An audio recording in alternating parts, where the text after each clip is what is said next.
Hi friends అందరికీ గొంతు అయితే ఇంకా బాగలేదండి. వాయిస్ అయితే వేరేనే వస్తూ ఉంది, కానీ తప్పదు కదా, మన వీడియోస్ అయితే పెట్టుకోవాల్సిందే. అదిగాక ఈరోజు మా ఫ్రెండ్ బర్త్డే అనమాట. తన పుట్టినరోజు ఈరోజు. అందుకోసం తనకి మన సబ్స్క్రైబర్స్ అంతా విషెస్ చెప్తారని ఇలా చిన్న షార్ట్ రూపంలో మీ ముందుకు తెస్తున్నాను ఫ్రెండ్స్.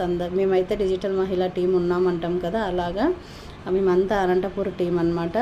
అందుకోసం తను బర్త్డే ఈరోజు. తన పేరు వచ్చేసి అనిత. తనకైతే మన సబ్స్క్రైబర్స్ అంతా విషెస్ చెప్పండి ఫ్రెండ్స్. అలాగే తను అనుకున్న పనులు తొందరగా రీచ్ కావాలని కూడా కోరుకుంటూ చెప్పండి అందరూ, మన వాళ్ళందరూ. Thank you so much friends. మన లావణ్య అనేసి మా ఫ్రెండ్ బర్త్డే అని చెప్పినా కూడా చాలామంది విషెస్ చెప్పారు. మన సబ్స్క్రైబర్స్ చాలామంది మంచిగా రెస్పాండ్ ఇస్తున్నారు. థ్యాంక్ యూ సో మచ్ అండి అందరికీ. మన సబ్స్క్రైబర్స్ అందరికీ కూడా థ్యాంక్ యూ సో మచ్. అలాగే తప్పకుండా ఇక్కడ మా ఫ్రెండ్ అనితకు కూడా మీరు విషెస్ చెప్పండి ఫ్రెండ్స్. అలాగే మన వీడియో మీకు నచ్చినట్లయితే సబ్స్క్రైబ్.